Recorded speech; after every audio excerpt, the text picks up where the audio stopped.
En el año 1941, el compositor mexicano Agustín Lara compuso una de sus melodías más famosas, la canción Solamente una vez. Esta melodía ha cruzado barreras culturales y lingüísticas por el mérito de su encanto. Quien haya escuchado esta o alguna otra de sus canciones estará de acuerdo en que Lara tenía un enorme talento para expresar de forma poética incluso las experiencias humanas más complejas, los sentimientos más profundos. Esta canción fue inspirada por la experiencia de un amigo personal, el actor José Mojica, un hombre rico y famoso, un don Juan, que con una carrera en pleno ascenso decidió, después de la muerte de su madre, abandonarlo todo y hacerse monje. El tema de la canción es el amor verdadero, es el amor más grande al que un hombre puede aspirar. Este amor que cuando se encuentra se convierte en el supremo integrador de la vida. Habla del amor a Dios, guardando el sentido de proporción. David fue también un aclamado compositor que hace más de 3000 años escribió un canto de amor en el que la palabra solamente se repite también 7 veces. Pareciera atrevido comparar al cantante vernáculo con el autor sagrado, pero la asociación es legítima porque ambos hablan exactamente del mismo amor. Eran motivados por la misma visión. La diferencia es que mientras el cantante vernáculo habla del amor ajeno, el salmista habla del amor propio. El primero canta el amor que ve en el corazón del otro, mientras que el segundo habla del corazón que vive en el corazón propio. La diferencia es que mientras uno se solaza en el amor verdadero y lo declara y lo deslinda de todos sus... la diferencia es que mientras uno se solaza en el amor verdadero, el otro lo declara y lo deslinda de todos los demás amores. ¿Cuáles son los motivos de un canto tan exclusivo y tan excluyente? Veamos, hermanos, las respuestas que el texto nos ofrece. Seguramente para la mayoría de ustedes escuchar hablar de Agustín Lara es hablar de un cantante de la prehistoria. Por la juventud de la mayoría de los que están aquí, quizá en alguna ocasión hayan escuchado alguna de las canciones de este hombre, pero era un poeta, era un hombre que tenía la capacidad de expresar de forma poética incluso las vivencias más retorcidas de la existencia humana, como la prostitución, el desamor, etcétera, etcétera. En inglés existe una versión de esta canción que no tiene nada que ver con la letra original, y debo decirlo que se lo pierden por no hablar español. Pero quienes hablamos la lengua y vemos lo que el hombre escribió, el hombre estaba expresando la fascinación que sentía por ver en el corazón de su amigo la decisión que había tomado. La madre de José Mojica murió, el hombre entró en crisis y decidió dejar una carrera, la gloria, la fama, el dinero, todo lo que significaba una carrera exitosa para hacerse monje. Era la decisión de un hombre que había encontrado que solamente una vez en la vida se puede amar y había entendido que el único digno de ser amado así era precisamente nuestro Dios. Coincidencia porque el salmista David también utiliza la palabra solamente, pero lo utiliza 7 veces en este salmo número 62. Este salmo puede resumirse en 3 enseñanzas fundamentales. La primera de ellas es que solamente Dios es fuente de paz.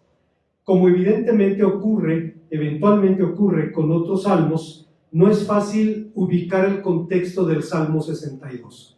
Hay salmos en donde inmediatamente podemos ubicar un contexto, porque incluso las notas que están en el subtítulo nos ayudan. Cuando David se encontró con Saúl, etc., y entonces ubicamos rápidamente el contexto. No ocurre en el Salmo 62.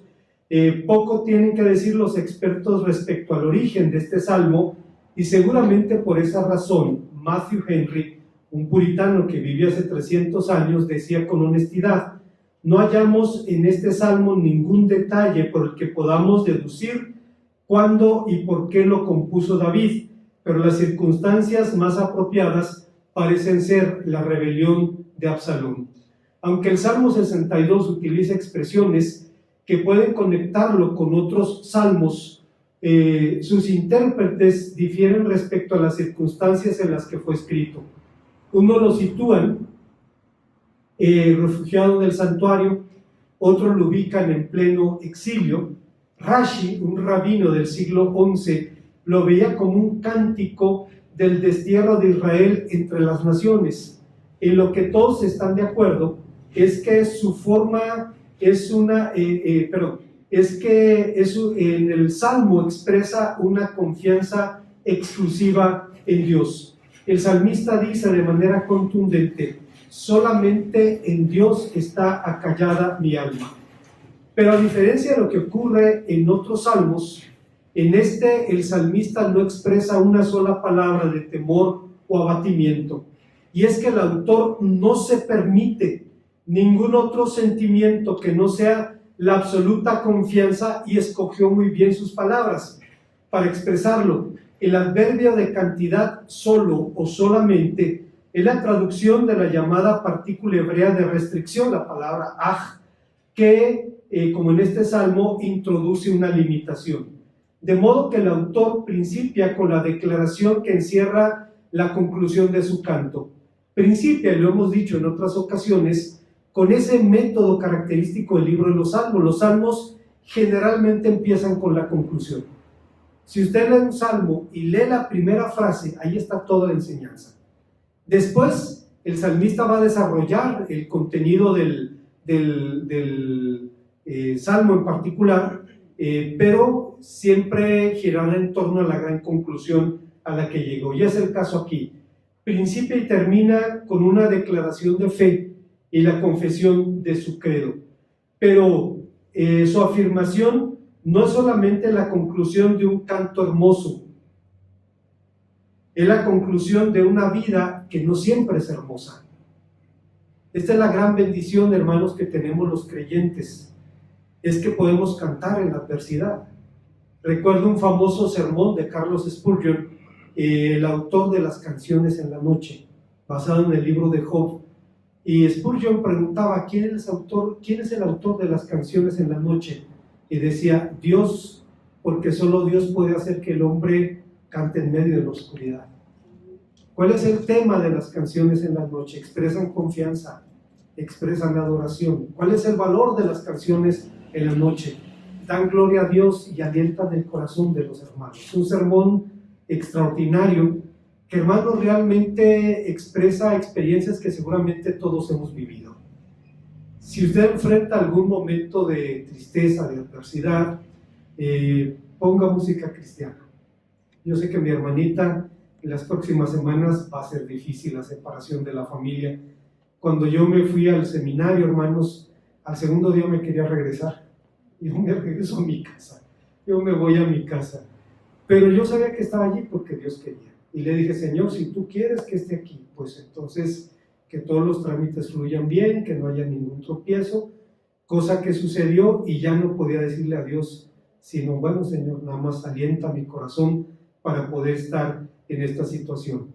No es la culminación de un canto hermoso, es la culminación de una vida que no siempre es hermosa.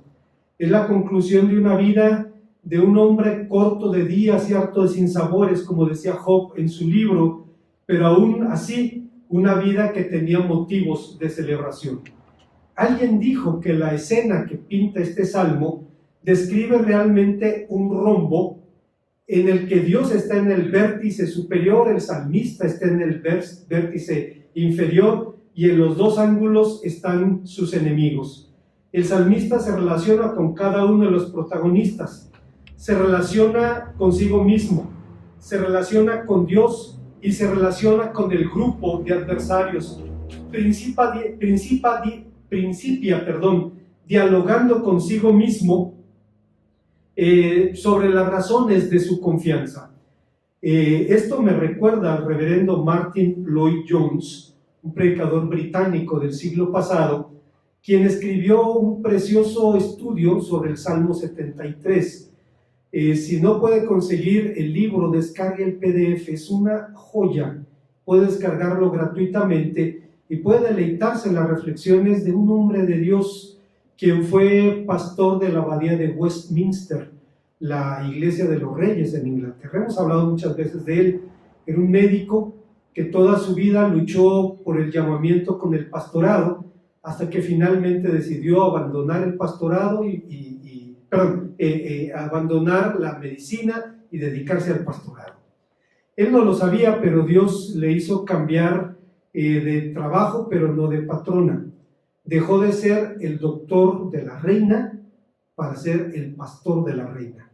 Y entonces escribió un estudio sobre el Salmo 73, donde dice algo muy importante. Dice: estamos conscientes de que la mayor parte de nuestra infelicidad en la vida se debe a que estamos escuchándonos a nosotros mismos en lugar de dialogar con nosotros mismos. El arte de la vida espiritual consiste básicamente en saber cómo manejarnos. Tenemos que hacernos cargo de nosotros mismos.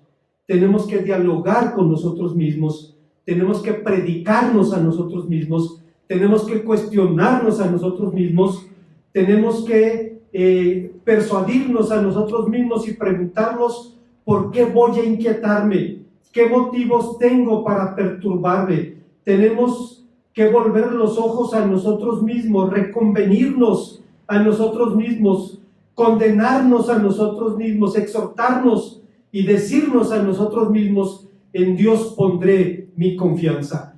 En este Salmo 73, el salmista llega a la conclusión de que su crisis de fe se debió a que vivía lamiéndose sus propias heridas.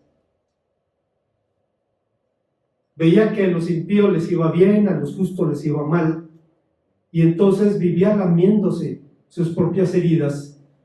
Dice: hasta que entrando en la casa de Dios, el problema se solucionó. Primero, vio a los impíos de manera diferente.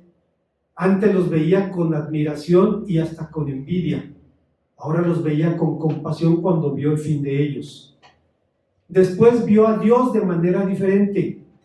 Dejó de verlo como alguien ausente, indiferente, lejano, para reconocer que participa en nuestra vida y en nuestras experiencias. Y terminó viéndose de manera distinta a él mismo.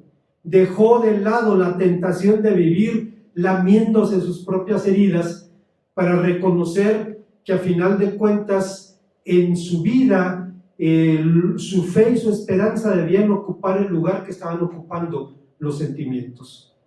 Y por eso dice: estamos conscientes de que buena parte de nuestra infelicidad se debe a que estamos escuchándonos a nosotros mismos en lugar de hablarnos a nosotros mismos. En el Salmo 42 el salmista decía: ¿por qué te abates, oh alma mía, y te turbas dentro de mí? Espera en Dios, porque aún he de alabarle. En otra ocasión había comentado que Martin Lloyd-Jones dice: fíjense lo que hizo. Le habló a su alma antes de que su alma le hablara a él. Cuando leí esa frase, a ver, ¿qué está diciendo? Sí, dice: si dejas que tus sentimientos te hablen, eres víctima. Pero si le hablas a tus sentimientos, ¿quién es tu Dios? Entonces puedes tener confianza y seguridad en el presente y en el futuro. Pero el salmista hablaba también con Dios. Y aunque principia haciéndolo en tercera persona, en Dios solamente está callada mi alma, en Él termina haciéndolo en primera. En el versículo 12 termina diciendo: tuya es, oh Dios, la misericordia, pues tú pagas al hombre conforme a sus obras. Es digno de destacar el hecho de que David une la misericordia con el poder de Dios. Lo hizo también Nehemías cuando declaraba en el capítulo 1, versículo 5 de su libro: oh Señor del cielo, te ruego, oh Dios, Dios de los cielos, fuerte, grande, temible, que guardas el pacto y la misericordia. Si Dios es todo eso, y sobre todas las cosas para bendición nuestra, es misericordioso. Lo hizo Daniel cuando decía: ah, Señor Dios grande, digno de ser temido, que guardas el pacto y la misericordia. Vivieron en épocas distintas. El salmista, Nehemías, Daniel, pero tenían al mismo Dios. Y el mismo Espíritu Santo les llevaba a reconocer que ese Dios tan poderoso materializa su gracia por medio de su misericordia. Es evidente que grande, misericordioso y terrible son atributos que están unidos de forma inseparable, porque solo un Dios misericordioso, grande y terrible puede ser fuente de nuestra seguridad y nuestra paz. Como el agua, la misericordia también es un don de Dios, pero el agua no siempre nos llega en forma de lluvia. A veces tenemos que escarbar para obtenerla, y la obediencia, es el pico y la pala que utilizamos para obtener esa bendición. Oswald Chambers, un predicador británico también del siglo pasado, decía algo muy importante: cuando obedeces a Dios, la paz es su sello de aprobación. Él envía una paz profunda, indescriptible, no la natural, es decir, no como el mundo la da, sino como solo la da Jesucristo. Siempre que falte la paz, espera hasta que llegue, o averigua por qué falta. Si estás actuando por impulso o por un sentimiento heroico para que los demás lo vean, la paz de Jesucristo no se manifestará en ti. Esto, a su vez, implica que no hay sencillez ni confianza en Dios, porque dicha actitud nace del Espíritu Santo, no de tus decisiones. Dios contrarresta nuestras decisiones obstinadas con un llamamiento a la sencillez y la comunión con Él. Hace algunas décadas ahora, un hermano pastoreaba la primera iglesia bautista de Celaya, el hermano Agustín López Guido, y recibió una invitación para ir de misionero al estado de Indiana, si mal no recuerdo. Y estaba en esa lucha, tenía un ministerio exitoso, Dios lo utilizó en la iglesia, tenía casi 20 años de pastorear la iglesia, y lo invitan y la invitación lo sacudió. Y en alguna ocasión su esposa platicaba con mi esposa y le dice a la hermana López Guido: hermana Sofía, yo creo que si es de Dios, Dios nos va a dar gozo para irnos a Estados Unidos. Y mi esposa le dijo: no, hermana, no le va a dar gozo. Usted está dejando una iglesia amada. Han invertido casi 20 años de su vida en los hermanos, no están jugando a amarlos, los aman. Dios les va a dar paz. Es diferente. El gozo no, porque se van a desprender de una parte de su vida muy amada. Pero si Dios quiere utilizarlos en otro lugar, en medio de la tristeza de la separación, les va a dar paz. Cuán importante, hermanos, es entender que el sello de la aprobación divina es la paz. Dice Oswald Chambers: no es la paz del mundo. La paz del mundo depende de dos cosas. Depende de las cosas y depende de las circunstancias. Si tengo lo que quiero y me va bien, todo está bien. Pero Jesucristo dice: mi paz os dejo, mi paz os doy, no como el mundo la da, sino como solamente yo la puedo dar. Y hace que de pronto el creyente enfrente situaciones complicadas con paz en el corazón. En Dios solamente está callada mi alma, dice el salmista. Hay una segunda verdad que encontramos en este pasaje, y es que solamente Dios es fuente de seguridad.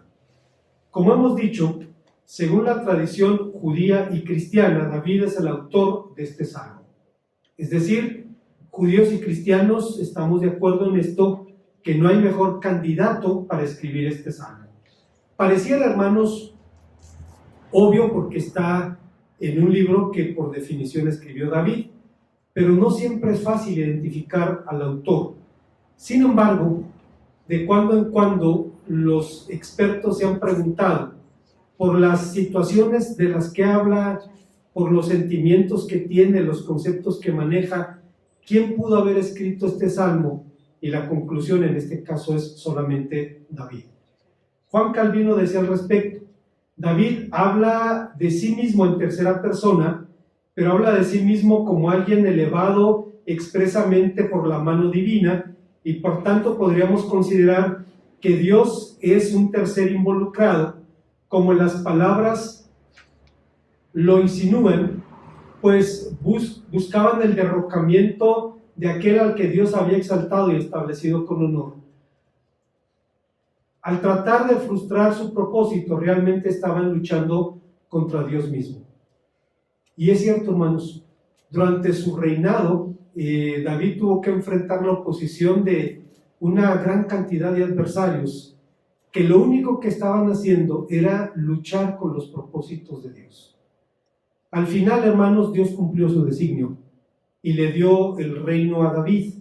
Si ustedes recuerdan, primero reinó en Hebrón 7 años y después en Jerusalén 33 años, para un reinado de 40 años y para echar los cimientos del siglo de oro, de aquella era que serviría de marco de referencia incluso a la era mesiánica.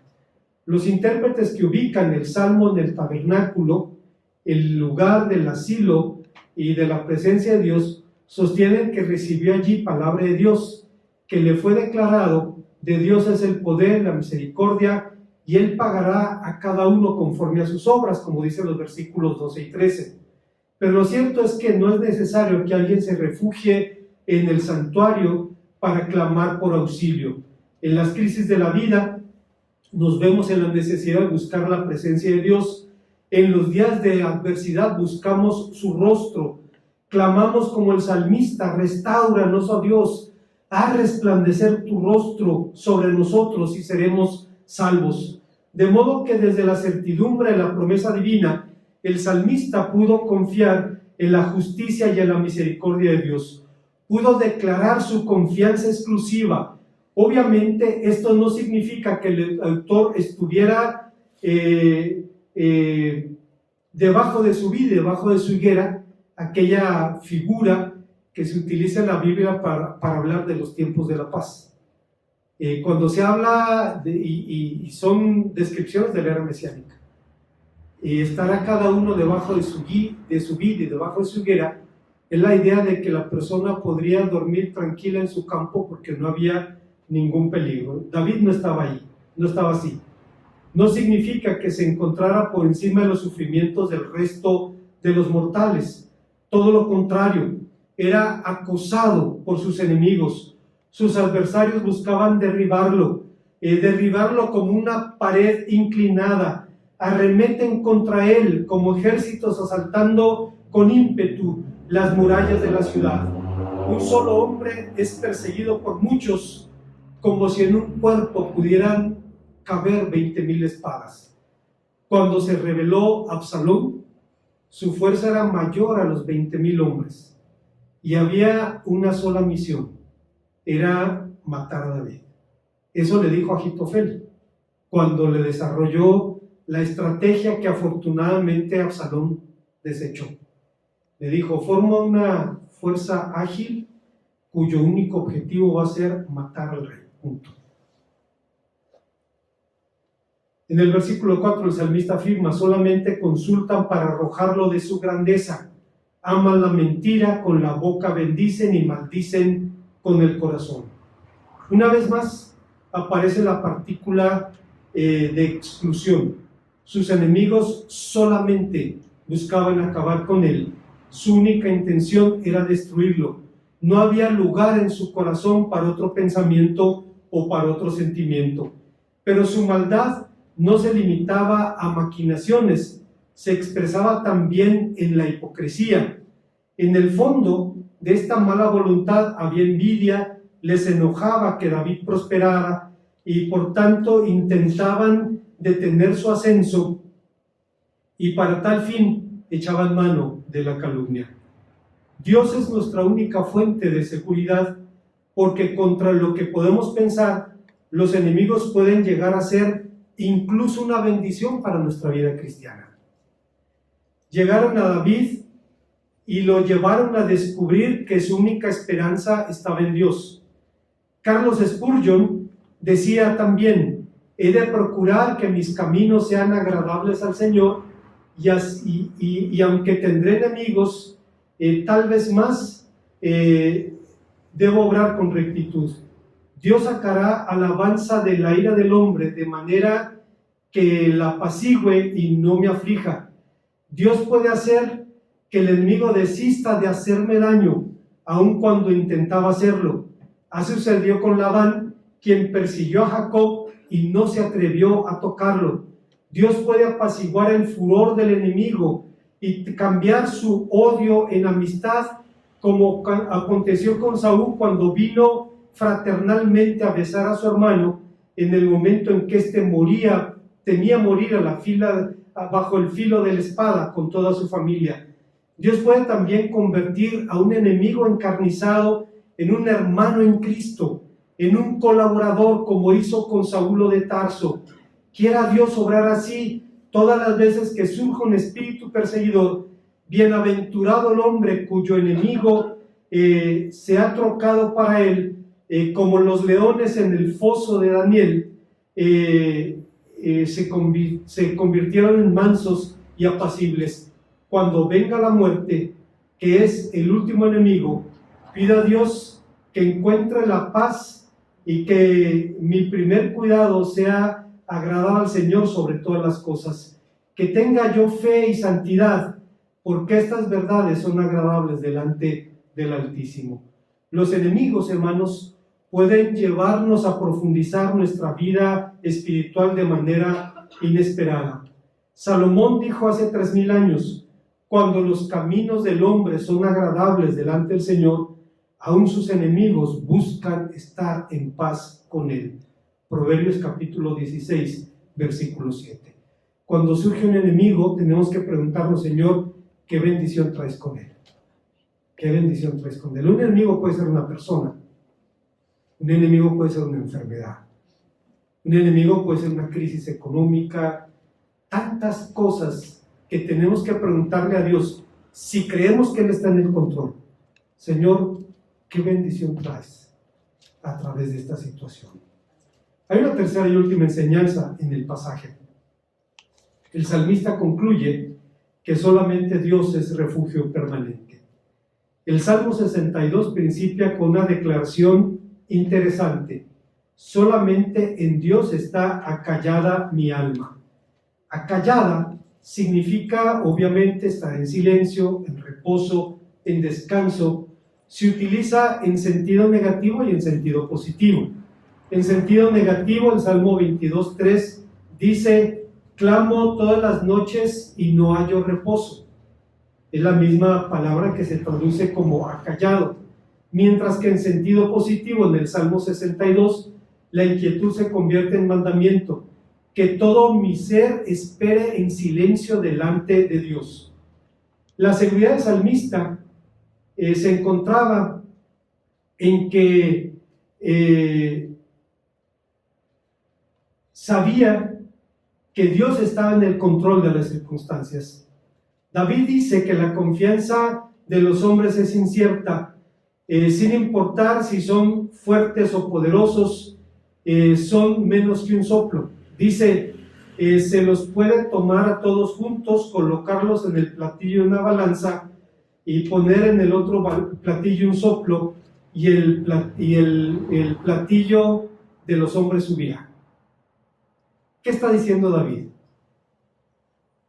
Está diciendo, en otras palabras: maldito el hombre que confía en el hombre. No podemos poner la confianza en los mortales. Si en verdad este salmo fue escrito durante la rebelión de Absalón, la traición de Absalón, su propio hijo, y de Agitofel, su más entrañable amigo, y de una poderosa facción del ejército, eran una tremenda amenaza para el salmista. El salmista afirma que la seguridad no estaba en la violencia, pero al hablar de la violencia debemos ser más precisos, porque hoy en día el vocabulario de la violencia es vasto: guerra, ejército, policía, guerrilla, terrorismo, tortura, genocidio, atentado, secuestro, etc. Obviamente hay muchas formas de ejercer violencia en el mundo: violencia psicológica, violencia económica, violencia doméstica, el acoso sexual, Eso sin contar los fenómenos naturales que también son violentos. El común denominador significa que puede iluminarse, el común denominador de su significado puede iluminarse por la relación de violencia con el verbo violar. Se puede violar a una persona físicamente, hiriéndola, maltratándola, pero también agrediéndola materialmente, robándole, dañándole sus bienes, negándole asistencia, subsistencia, etc. Se puede violar verbalmente, psicológicamente y en muchas acciones que abusan de los seres humanos, infringen sus derechos y su dignidad. Sin embargo, en el pensamiento hebreo, el concepto de violencia es muy diferente a nuestro actual concepto. Aunque su lenguaje existen los mismos términos de opresión, destrucción, robo, etc., violencia, la palabra hamas en hebreo, es un sustantivo que solamente, es una acción, que solamente ejercen los poderosos en la Biblia. Solo el poderoso es violento, porque tiene el poder, porque tiene el control. El sustantivo gira alrededor de las ideas de violencia, injusticia, agresión, brutalidad, atropello, pero en el Antiguo Testamento los violentos solo son los poderosos, los opresores, los privilegiados, y lo vemos en Amós capítulo 3, versículo 10, Miqueas 6, 11 y 12, Ezequiel 7, 1, 19, 23 al 34, etc. Para los profetas, la violencia es la opresión contra el pobre, el abuso contra el indefenso, es torcer el derecho para la ventaja de ellos. La violencia es una subcategoría de la injusticia. David entendió entonces que nadie puede construir un baluarte con piedras de injusticia, que nadie puede refugiarse eternamente en la violencia, en el alcázar de la violencia, y la experiencia humana lo comprueba. Cuando estudiaba en el seminario, hermanos, en la Ciudad de México, conocí a una mujer cristiana. Mi trabajo era tocar puertas en Azcapotzalco y compartir el evangelio con quien tuviera interés en escucharlo. Y conocí a una mujer de la que solo recuerdo su apellido, la hermana Chávez. Era una mujer muy frágil, muy delgada, muy frágil, una mujer pobre, pero realmente era muy fuerte. Había sobrevivido cáncer de mama y un matrimonio abusivo. Contaba que el marido la golpeaba cada vez que se alcoholizaba, lo que era casi todas las semanas. Y era una rutina que ocurría cada vez. Llegaba el hombre golpeando la puerta, casi tirándola, ese era el primer acto. El segundo acto era cuando la mujer abría la puerta y veía el puño del marido sobre su nariz. Al día siguiente, cuando tenía el ojo morado, la cara amoratada, el hombre le preguntaba qué le había pasado. Y la mujer le decía, ¿me golpeaste? No me acuerdo. Y no lo sacaban de allí. Un día la mujer se cansó y decidió comprobar si el alcohol borra la memoria. Fue por una botella de alcohol, una botella de tequila, y se la tomó totalmente. Y cuando andaba atarantada, fue por una pistola. Llegó el marido, repitió la rutina, tumbando la puerta, pero esta vez no encontró, su puño no encontró la nariz de la esposa, sino el cañón de un arma. El hombre se quedó paralizado y la mujer le dijo, a ver si mañana te acuerdas de esto. Y le dio un balazo en una pierna.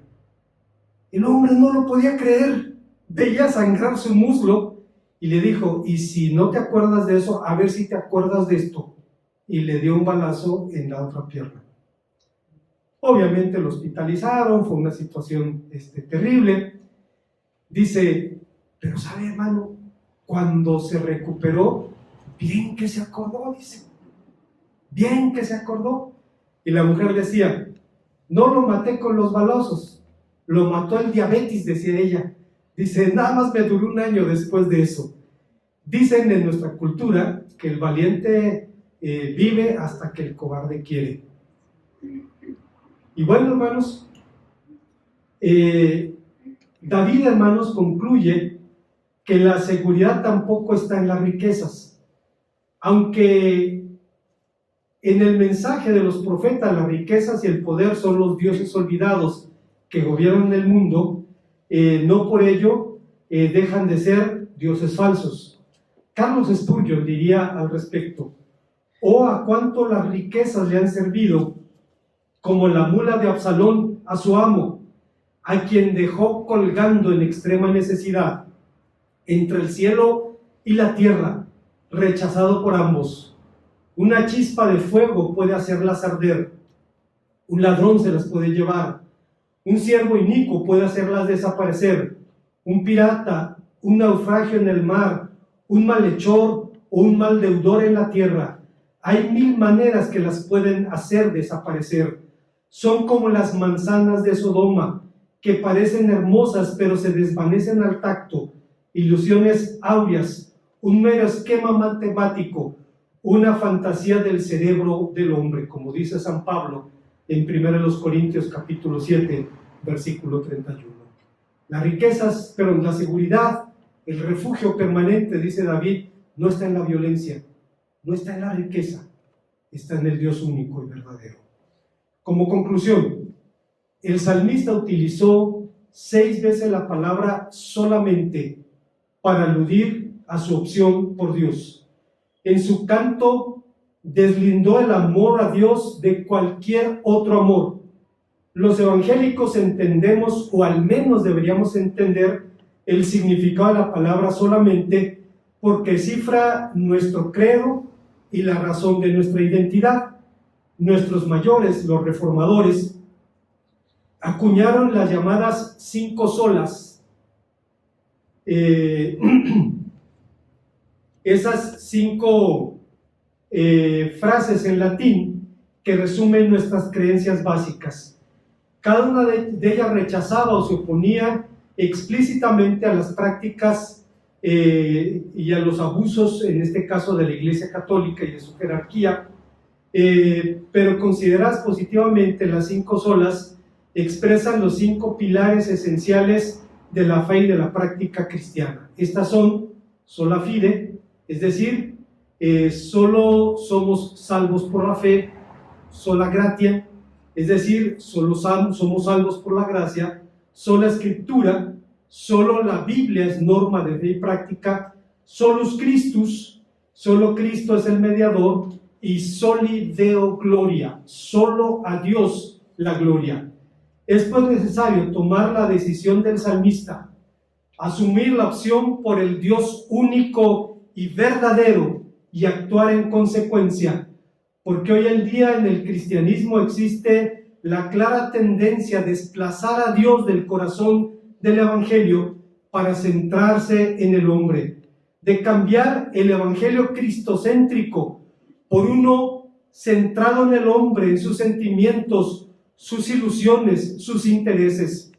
John Piper lo dice de manera brillante cuando afirma: «Hoy en día, como en cada generación, resulta asombroso ver cómo hay una tendencia a alejarse de Dios como el don autosuficiente del amor de Dios. Resulta asombroso ver cómo rara vez se proclama a Dios como el mayor don del Evangelio, pero la Biblia nos enseña que el último y mejor don de Dios es la bendición de gozar de la hermosura de Dios. El salmista lo decía: «Una cosa he demandado y esta buscaré, que esté yo en la casa del Señor para contemplar la hermosura del Señor y para inquirir en su templo». El mayor y mejor don del Evangelio es que ganamos a Cristo. El don del amor de Dios, que todo lo abarca y aparece reflejado a lo largo del Evangelio, es el siguiente: ver y saborear la gloria de Cristo para siempre. En lugar de esto, hemos convertido el amor de Dios y el Evangelio de Cristo en la aprobación divina a nuestros deleites y nimiedades, en especial el deleite en la idea de que somos importantes. La prueba de fuego de la Biblia, que se centra en Dios y es fiel al Evangelio, es la siguiente: ¿te sientes más amado porque Dios te considera importante o porque a expensas de su Hijo Él permite el gozo de sentir la importancia de Él? ¿Recae tu felicidad en ver la cruz de Cristo como una prueba de tu propia importancia o como una vía para disfrutar para siempre de la importancia de Dios? ¿Es la gloria de Cristo, de Dios en Cristo, la causa de tu alegría? Es verdad que existen 10,000 dones que fluyen del amor de Dios. El Evangelio de Cristo proclama las nuevas de que Él, al morir, obtuvo 10,000 bendiciones para su novia. Pero Dios es el Evangelio. Ninguno de dichos dones conduce al gozo definitivo si no nos conduce primero Dios. Y nadie para quien el mayor don del Evangelio no haya sido el Señor mismo, disfrutará las bendiciones del Evangelio. En suma, el Salmo 62 es un comentario práctico del precepto: yo soy el Señor tu Dios. No tendrás dioses ajenos delante de mí. Es un catecismo pequeño del primer y más grande de los mandamientos. David deslinda el amor de Dios de cualquier otro amor y llama a todos los creyentes a que hagamos lo mismo, hacer de Dios nuestro sumo bien. Después lo diré de manera más contundente: ¿a quién tengo yo en los cielos sino a ti? Y fuera de ti nada deseo en la tierra. Recuerdo, hermanos, lo he mencionado varias veces, recuerdo las palabras de Mónica de Hipona, la madre de San Agustín, el pensador más grande de la antigüedad cristiana. A veces cuando algunos evangélicos escuchan de San Agustín, era un santo, pero lo curioso es que en el catolicismo dicen es el santo de los protestantes porque los reformadores hicieron de Agustín la segunda influencia de la reforma. De hecho, en el siglo XIX la Iglesia Católica estableció un instituto para los estudios de San Agustín para quitarle a Agustín a los protestantes de las manos, y han producido joyas increíbles en sus estudios sobre el pensamiento de Agustín de Hipona. A los 16 años vivía ya una vida disipada Agustín. Su madre Mónica, que era cristiana, estuvo orando por él por muchos años. He contado esta historia. En alguna ocasión estaba angustiada por su hijo y tuvo un sueño que cambió su vida.